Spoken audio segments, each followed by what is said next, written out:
The 50th anniversary of Corvette competing at Le Mans is special for any number of reasons. Not the least of which is when you consider Corvette began its production legacy in 1953, running up until today. Here at Laguna Seca, we did a parade lap with 3 of the old cars in our new car and the new 50th anniversary car that General Motors made. And I'm telling you, it was emotional driving around the track, looking in the mirror and seeing those cars on the track, and you know, to see Gulfstream and those guys show up here. Look back to 1960.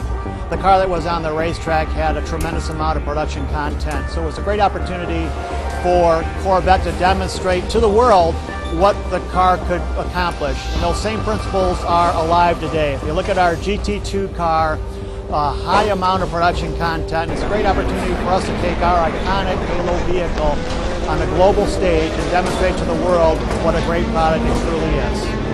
Dr. Thompson made a really cool point earlier today. He talked about, you know, the Corvette back then, you know, beating cars 2 and 3 times the price.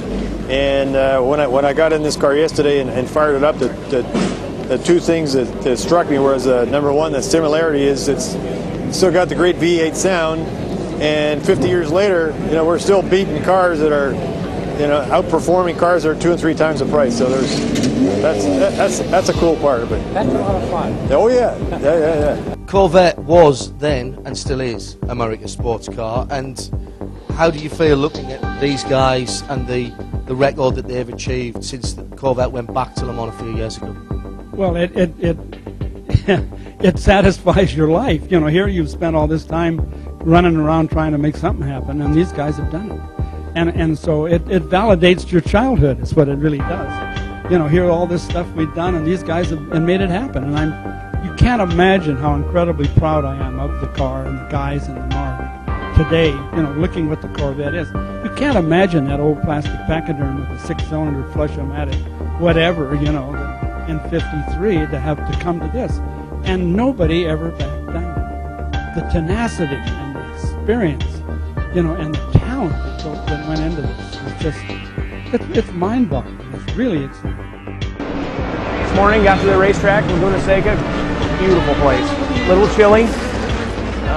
Ran morning warm-up, went really smooth. Car was pretty good. We made a couple of changes and got ready for the race. Race started, had a great car. Both cars are really strong today.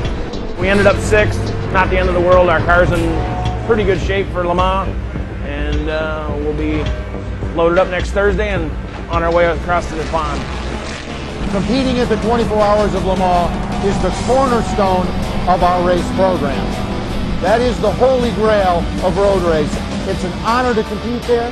You have to be selected to compete there. You just don't enter. For Corvette to have sustained itself from 1960, 50 years later, to have us go back, I think that says it all. It couldn't be any more important to the corporation or to the brand. My personal emotions of France are, you know, it's the biggest sports car race. I grew up as sports car racing with my dad, racing bug-eyed sprites and, you know, all little tiny cars, and never even dreaming this big.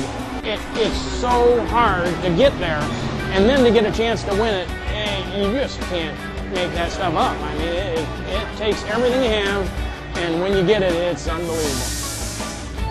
Cannot be put in words. I can't tell you today what an amazing experience it is, but to stand there on the walkover where the winners stand and look down at tens of thousands of people from all different countries, many of them wearing Corvette shirts, Corvette hats. It's truly an amazing, moving experience that I encourage everybody to do at least once in their lifetime.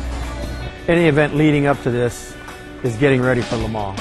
And Le Mans is so unique. It's pitch dark, no lighting on the track. It's 8.5 miles long. It's a once-in-a-year event.